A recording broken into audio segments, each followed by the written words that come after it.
O trabalho da Prefeitura no enfrentamento ao novo coronavírus segue firme em Cuiabá. Além dos novos leitos de UTI e enfermaria, a vacinação avança com a descentralização no Centro de Eventos do Pantanal, na Assembleia Legislativa, na UFMT, no SESI Papa e no Sesc Balneário na região sul. E em breve, novos polos serão abertos na cidade. A esperança está chegando para os idosos em situação de vulnerabilidade, com a ação Consultório na Rua e também nas comunidades rurais, por meio do programa Amor. Mas ainda temos um grande desafio pela frente e a gente sabe o que fazer para vencer. Respeite as regras de prevenção. Se precisar sair de casa, use a máscara. E quando chegar sua vez, vacine-se. Eu já me vacinei, mas continuo usando a máscara. Vacina Cuiabá. Sua vida em primeiro lugar.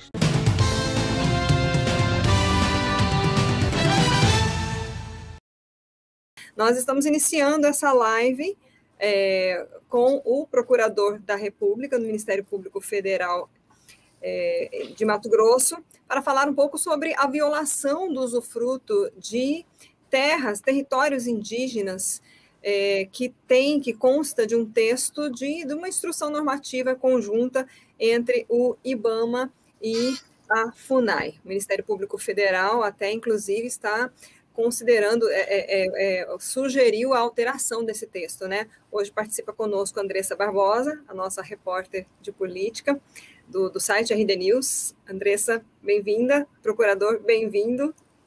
Obrigado, boa tarde, meninas. Bom, vamos iniciar, procurador, falando um pouco sobre o que é considerado violação de usufruto de terra indígena. Não pode ter parceria, por exemplo, entre índios e não índios para utilizar, para produzir algo? É isso, em suma? Sim, você resumiu muito bem, Lídice. A nossa Constituição Federal, ela assegura aos povos indígenas, além do reconhecimento dos seus territórios tradicionais, que se dá por meio, a delimitação se dá pelo processo administrativo de demarcação, essa Constituição também assegura aos indígenas o que ela mesma chama, o próprio legislador constituinte chamou, de usufruto exclusivo. Ou seja, somente os indígenas têm direito de usufruir das riquezas que aquele solo, que aquele território tradicional pode propiciar, né? Inclusive, a própria Constituição diz também que os direitos territoriais indígenas são indisponíveis, imprescritíveis. Ou seja, trata-se de direitos territoriais que nunca deixam de existir, ainda que não sejam exercidos, por isso imprescritíveis, e são indisponíveis porque não podem ser dispostos, não podem ser entregues a outras pessoas. A nossa Constituição, ela avançou bastante no que diz respeito a direitos territoriais indígenas, mas não tanto quanto outras constituições da América Latina.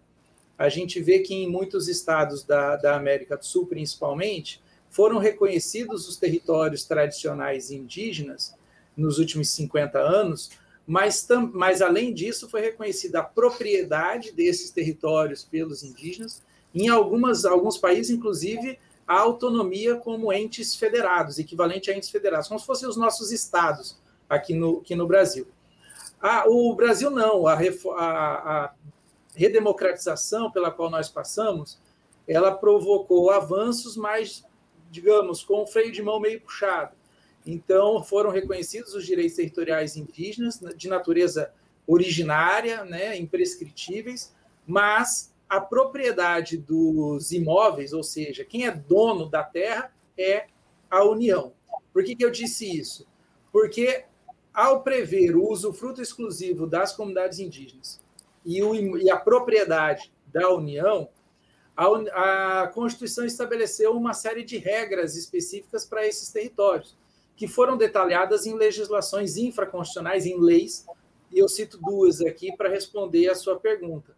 O Estatuto do Índio, por exemplo, ele diz textualmente que é vedada o arrendamento de terras indígenas, e ele vai além, ele diz assim, como qualquer ato jurídico, qualquer negócio que limite o exercício da posse diretamente pelos indígenas, e o Estatuto da Terra diz expressamente que é vedado o contrato de arrendamento ou parceria de terras públicas. E, como eu disse, a terra indígena é um imóvel da União. Então, resumidamente, sim, o usufruto exclusivo, ele significa, por um lado, uma proteção aos indígenas, que estão resguardados do avanço de um poderio econômico que poderia lhes tirar o uso do território, e, por outro lado, é sim uma limitação, já que a terra não pode ser cedida e não pode ser usada de forma associada com não-índios. Procurador, então não seria permitido, por exemplo, uma sociedade entre uma empresa para explorar, enfim, ou comprar uma produção que seja com povos indígenas, em territórios indígenas? Andressa, é bem importante entender o alcance dessa limitação. Recentemente, a FUNAI e o IBAMA, a gente vai falar sobre isso, a Alice já até mencionou, a FUNAI e o IBAMA expediram uma instrução normativa conjunta que fala de licenciamento, e lá pelas tantas ela menciona, logo no seu artigo 1º, ela menciona a possibilidade dos empreendimentos em terras indígenas serem exercidos por organizações mistas, entre indígenas e não indígenas. Isso não pode, isso é proibido. A lei é muito clara, né, quanto à vedação de parcerias e arrendamentos. E no Estatuto do Índio, qualquer ato negocial que limite a posse dos indígenas. A FUNAI tentou, ao responder ao Ministério Público, tentou até tergiversar e tentar dizer que não se está falando em sociedade, mas está se falando em serviços de terceiros. Mas espera aí, o indígena tem total liberdade e total autonomia para contratar serviços de terceiros. Os indígenas que têm lavoura mecanizada, por exemplo, eles não são obrigados a eles mesmos irem a campo, trabalharem a terra, plantarem, colherem e depois pegarem a produção e levarem para vender. Não. O negócio jurídico, a atividade econômica pode chegar a ter tal vulto que os indígenas precisem contratar serviços de terceiros, que são seus empregados dos indígenas, prestadores de serviços para os indígenas, mas nunca sócios. Sócios eles não podem ser. Então, é importantíssimo que a gente desfaça algumas fake news que circulam por aí, que tem um intuito perverso de legitimar uma alteração legislativa desnecessária. Do que eu estou falando? Eu estou falando dessa história de que índio não pode plantar, ou que índio não pode comercializar a sua produção, ou que o índio não pode desenvolver atividades econômicas diferentes daquelas tradicionais. Não existe nenhuma lei que proíba isso. A Constituição não proíbe isso. Não há nenhuma vedação legal a que o indígena exerça atividades econômicas no interior do seu território que não sejam aquelas tradicionais que se fazia no passado. Porém, o que tem que se respeitar é a legislação que existe para todos, por exemplo, a legislação ambiental, né? E, como eu disse, o usufruto exclusivo. Então, a gente tem aqui no Mato Grosso, por exemplo, o caso dos Pareci, dos Nambiquara e dos Manoque. A gente tem em Rondônia o caso do Issuruí, e tem vários outros exemplos pelo país de indígenas que produzem dentro das suas terras atividades econômicas que não são aquelas consideradas tradicionais, comercializam a sua produção e está tudo certo, não tem nada de ilegal.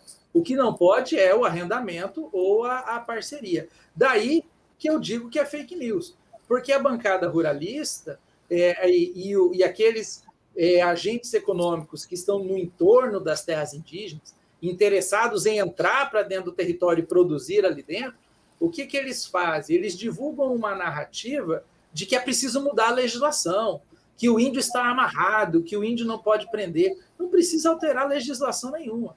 Só que a hora que alterar a legislação, o que querem fazer? Querem fazer o que essa instrução normativa da FUNAI e do IBAMA fez, que é autorizar organizações mistas. O senhor acredita que com essa instrução ela vai ser alterada conforme a orientação, o pedido do Ministério Público Federal? Vocês terão que entrar com alguma ação para tentar obrigar aí, essa alteração, procurador? Lídice, eu tenho uma dificuldade muito grande de fazer o exercício de futurologia, mas olhando para o nosso passado recente, a FUNAI editou há pouco mais de um ano, em abril do ano passado, uma instrução normativa número 9, que autorizou, que apagou, escondeu do nosso Sistema Nacional de Gestão Fundiária, que é o SIGEF, e do SICAR, que é o Sistema de Cadastro Ambiental, escondeu as terras indígenas não homologadas, né? A FUNAI queria esconder isso do público, né? Queria apagar isso da transparência que é exigida do poder público, autorizando que proprietários rurais tivessem suas terras certificadas, ainda que elas estivessem sobrepostas a terras indígenas não homologadas, ou seja, com processo de demarcação não concluído. Por que eu falei dessa instrução normativa? Porque a gente fez uma recomendação em maio do ano passado, não foi acatada. Hoje em dia, existem mais de 20 ações civis públicas tramitando no país todo contra essa instrução normativa. Já são mais de 15 decisões liminares suspendendo os efeitos da instrução normativa. Nós já temos 4 ou 5 sentenças julgando essa instrução normativa inconstitucional. Ela deixou de valer em vários estados da federação e, mesmo assim, a FUNAI não arredou o pé. Ela continua mantendo a instrução normativa e continua divulgando nas suas redes sociais que a instrução normativa ela veio para dar transparência e segurança jurídica e que ela continua valendo, sendo que em mais da metade do país, pelo menos da Amazônia Legal, ela não vale mais.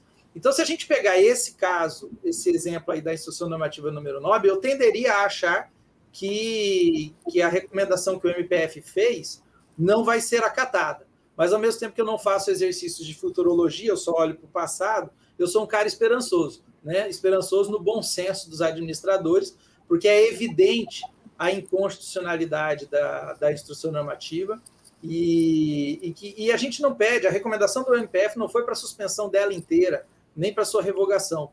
A recomendação que o MPF fez foi simplesmente para suprimir do texto o trecho em que fala de organizações mistas, porque é só nisso que ela viola a Constituição.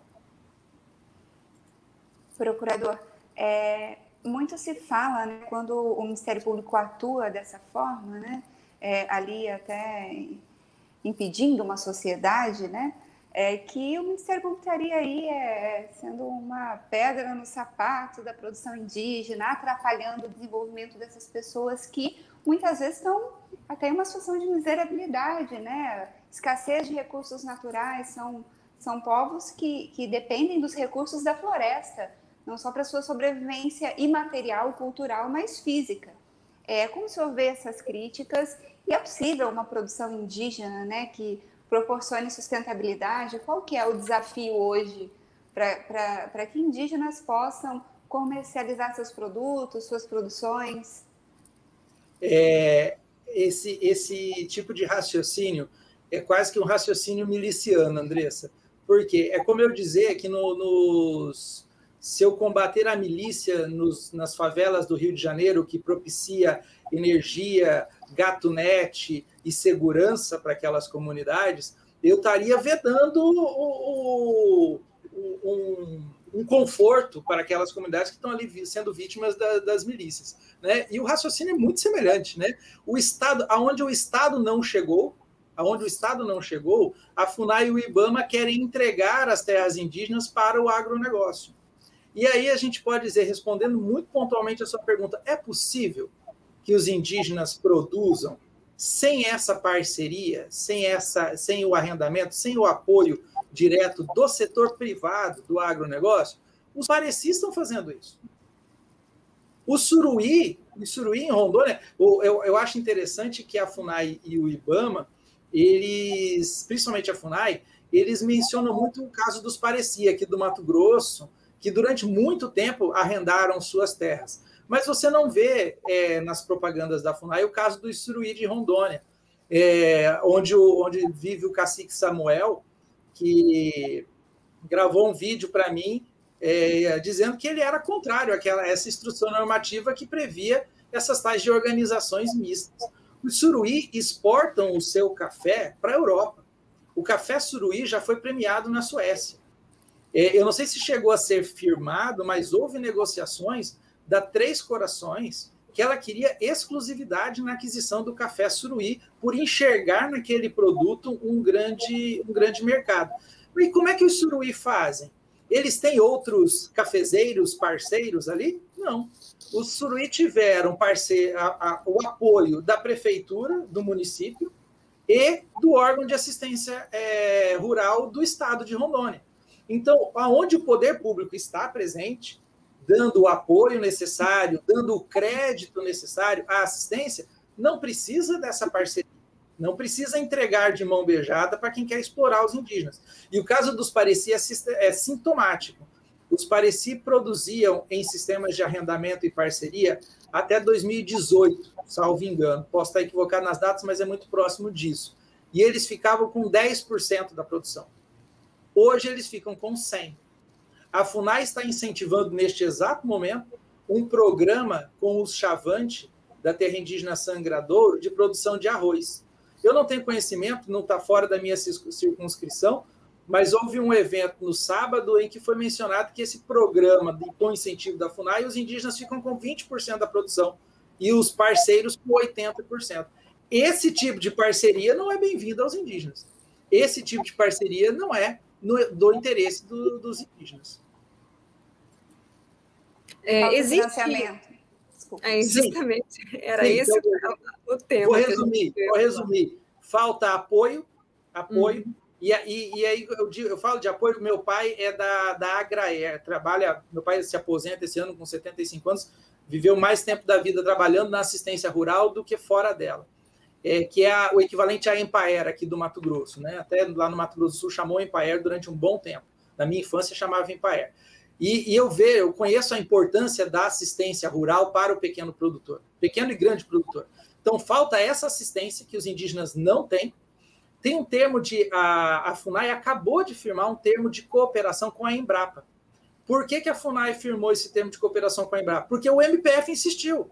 Porque eu estava cobrando, mandando ofício direto. E ainda assim, firmaram o termo de cooperação, mas não tem plano de trabalho. Não se sabe o que fazer. Mas parceria com o Sindicato Rural de Primavera do Leste, o presidente da FUNAI baixa lá de helicóptero para assinar. Mas o plano de trabalho de cooperação com a Embrapa, isso aí ninguém leva adiante. Então falta, resumindo, assistência e falta linha de crédito. Isso é verdade.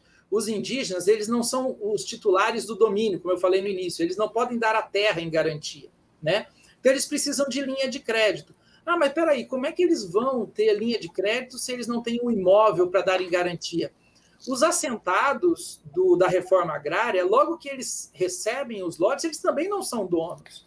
Eles recebem os lotes depois de 10, 15, 20 anos em cima da terra. Os contratos são feitos dessa forma. E mesmo assim, eles têm linhas de crédito específicas. Então, é possível fazer isso. É possível dar, por exemplo, a própria produção em garantia e assim viabilizar a produção que os indígenas, dentro da sua autonomia e da sua autodeterminação, queiram fazer. Eles têm a total liberdade de decidir o que fazer dentro das suas terras. Só que o Estado brasileiro hoje passa essa imagem de que não, que eles são impedidos, eles precisam se juntar ao agronegócio. Não precisa mudar a lei, não precisa de parceria, precisa de financiamento e assistência. É só isso. Porque a gente percebe muito que há um clamor mundial pela sustentabilidade, pelo respeito ao meio ambiente, por produtos que sigam uma linha sustentável, de manter a floresta em pé, e nada como toda a sabedoria que os povos indígenas trazem, né, de respeito à floresta, à natureza, para agregar valor a esses produtos, né? Então, acho que assim, eu ia justamente perguntar sobre essa questão de financiamento, porque existe também todo um marketing, né? E ao redor disso. E, puxa, a gente tem uma empresa de produtos cosméticos no Brasil que tem uma linha específica de povos tradicionais, E eles usam isso como marketing. Além dessa questão de falta de financiamento, linha de crédito, o senhor acredita que não faltaria um pouco também disso, o que precisaria ser feito para que esses povos indígenas sejam vistos assim, realmente, como o que eles são? Não, porque é o que a gente vê que prolifera muito essas notícias de que eles não podem fazer nada, que eles têm que ficar só caçando e pescando no meio da mata. Se mostra muito índio assim. Né? Sim, essa visão estereotipada, né? Lídia, eu acabei falando o nome da empresa que produz café, me faltou o traquejo aqui. Então, na verdade... Eu vi todo o seu cuidado com a empresa de cosméticos e aí que eu percebi que eu fiz uma propaganda aqui sem querer. Mas é verdade, Essa imagem de sustentabilidade, ela vende. Tanto que, como eu disse, o café do Suruí é exportado para a Europa, é premiado na Europa. Existe uma empresa, que eu não vou repetir o nome, que queria um contrato de exclusividade com esse café aqui, né? Então aí a gente para pensar, vamos fazer um exercício de reflexão aqui, né? Se existem indígenas hoje no Brasil que produzem sozinhos, no exercício do usufruto exclusivo, uma atividade que não lhes é tradicional e exportam para a Europa, né? Porque tiveram assistência técnica e algum tipo de financiamento. Se outros indígenas seguirem o mesmo caminho, os Pareci ganhavam 10% da produção e agora ficam com 100% quando passaram a produzir sozinhos. Bom, se existe isso, se é evidente, se todo mundo sabe como o mundo quer sustentabilidade, como isso chama investimentos e chama público, a quem interessa abrir as terras indígenas para o agronegócio? Não é aos indígenas. Os indígenas que hoje, eventualmente, se o Suruí, daí eu vejo a revolta do cacique Samuel. O cacique Samuel, ele foi citado numa notícia da FUNAI. A FUNAI divulgou dizendo que várias etnias apoiavam a Instrução Normativa Conjunta número 1. E aí eu mandei o link para ele. E eu falei para ele, o senhor sabe que essa Instrução Normativa prevê organizações mistas? Ele, que história é essa de organização mista? Eu falei assim, então o senhor grava um vídeo e me manda. Por quê? Porque o Suruí estão muito bem, eles estão exportando café, eles não querem branco lá dentro, não.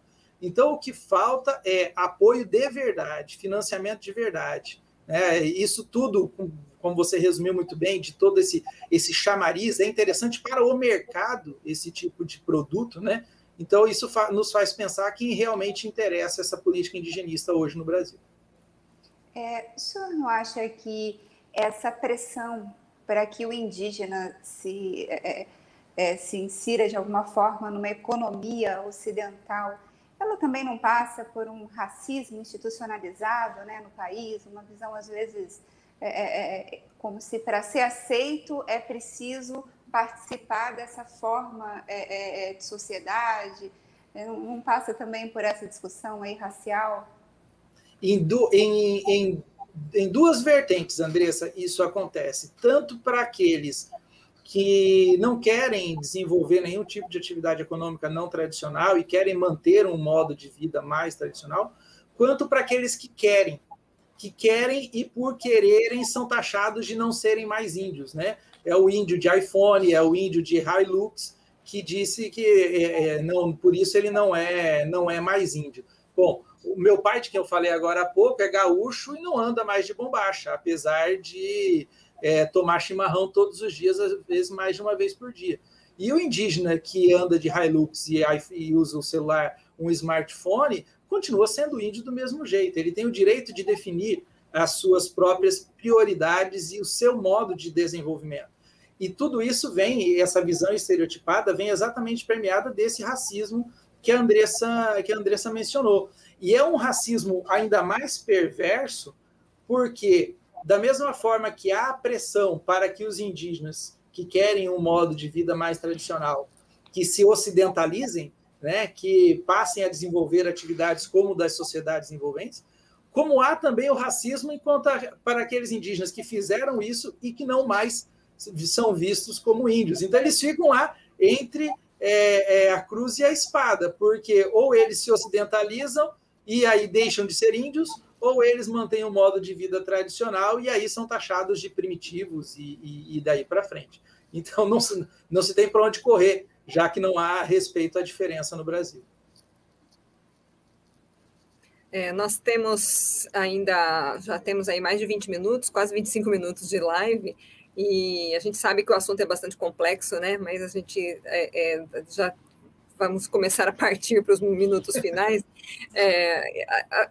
A gente já tratou aqui, né, no RDTV sobre o projeto de lei do licenciamento ambiental, e que está gerando muita polêmica, porque há o apoio e o discurso de modernização, né, por parte dos ruralistas, e, por outro lado, os ambientalistas com muita preocupação, apontando questões aí, né, para as terras indígenas.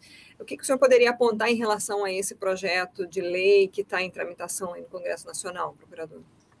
Para pensar, Lídice, um aspecto para poder ser mais objetivo, tem se falado muito, né, do licenciamento por autodeclaração. Eu acho que esse talvez seja uma das medidas mais perversas para as terras indígenas, porque ela vem dentro de um conjunto de alterações legislativas, de boiada passando, né, que ao ser aplicada toda junta, praticamente aniquila a proteção aos territórios tradicionais indígenas. Ou seja, se nós pensarmos em Instrução Normativa número 9, que escondeu as terras indígenas do CIGEF, ou seja, você só sabe onde é terra indígena homologada.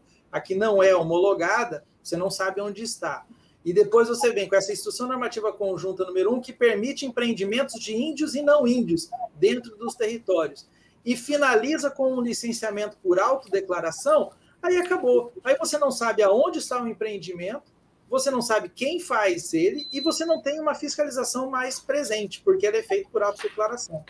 Se a gente for fazer uma pequeníssima comparação com a declaração de imposto de renda, que o prazo se encerrou ontem, né? A declaração de imposto de renda é autodeclaração, né? É o próprio contribuinte que faz. O contribuinte que quer sonegar impostos, ele não faz declaração de imposto de renda. Quem que faz? Aquele que quer ter ali os seus impostos, as suas finanças de forma regular. Por isso existe a autodeclaração, porque a Receita não precisa se preocupar com quem faz a autodeclaração, porque quem faz é quem está regular. E aí ela concentra energias nos sonegadores.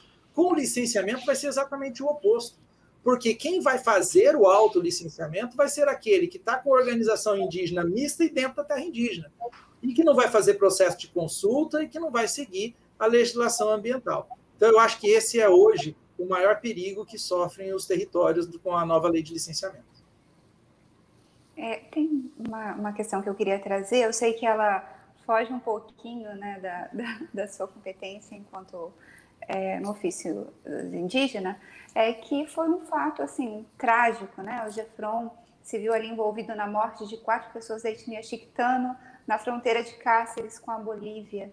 O senhor tem acompanhado esse inquérito? Tem notícias de forças policiais aí em confronto com outras etnias no estado? Como está andando isso?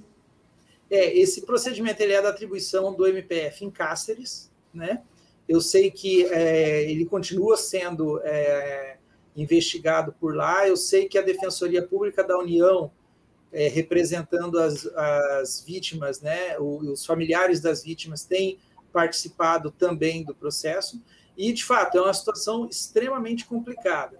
Eu trabalhei durante quase 4 anos na fronteira do Brasil com o Paraguai, no Mato Grosso do Sul, e ali também existem indígenas transfronteiriços, que são os Guarani, assim como os Chiquitano, aqui na fronteira com a Bolívia, e são povos que muitas vezes acabam sendo, sim, vítimas das forças de segurança pública.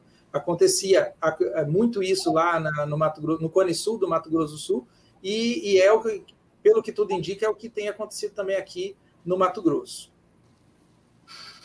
São povos que quase foram dizimados, né, os Guarani. Sim. E da mesma a gente estava falando do estereótipo relacionado às atividades não tradicionais, né? Os indígenas transfronteiriços, eles também vivem esse dilema. Por quê? Porque eles não são vistos como indígenas em nenhum dos lados da fronteira, né? Na Bolívia, eles são brasileiros que estão vindo aqui por algum motivo, e aqui no Brasil, eles são bolivianos que buscam benefícios assistenciais, terras, seja lá o que for, e não lhes é dado o direito de ser indígena. Indígena que já estava aqui antes da gente colocar essa linha imaginária separando os dois países, Brasil e Bolívia. Então, realmente, os indígenas transfronteiriços são vítimas desse racismo de forma mais grave ainda. Alguma questão para a gente encerrar, procurador, que o senhor gostaria de abordar ou de ratificar aqui do que a gente falou nessa live? Eu acho importante aproveitar a audiência que vocês têm, o alcance que vocês têm, para desfazer a fake news de que indígena não pode plantar, não pode produzir, que precisa mudar a lei, mudar a legislação. Não precisa de nada disso. Existem hoje várias comunidades, Brasil afora, que produzem. Os Pareci hoje são um exemplo aqui, Manoá e Nambiquara são um exemplo aqui no Mato Grosso, não eram no passado, mas hoje são. Os Suruí são outro exemplo em Rondônia, para citar apenas 2 casos. O que os indígenas precisam é de assistência técnica, financiamento e respeito. É só isso, não precisa mudar a lei e entregar as terras indígenas na mão do agronegócio, do perverso agronegócio. Ok, muito obrigada pela sua disponibilidade, pelo seu tempo, pelas suas informações. A gente continua em contato sempre que tiver informações e outras pautas para a gente abordar aqui, né? Eu acho que é muito importante, é um canal não só de informação, mas a gente acaba aprofundando alguns temas, parece pouco tempo, meia hora de live, e na verdade é pela complexidade, né? Mas a gente sabe que a gente está levando informação de qualidade. Então, muito obrigada, procurador, obrigada, Andressa, pela parceria aí. Obrigada. Eu que agradeço a oportunidade, gente. Parabéns pelo trabalho. Obrigada, até a próxima. Então. É. Tchau.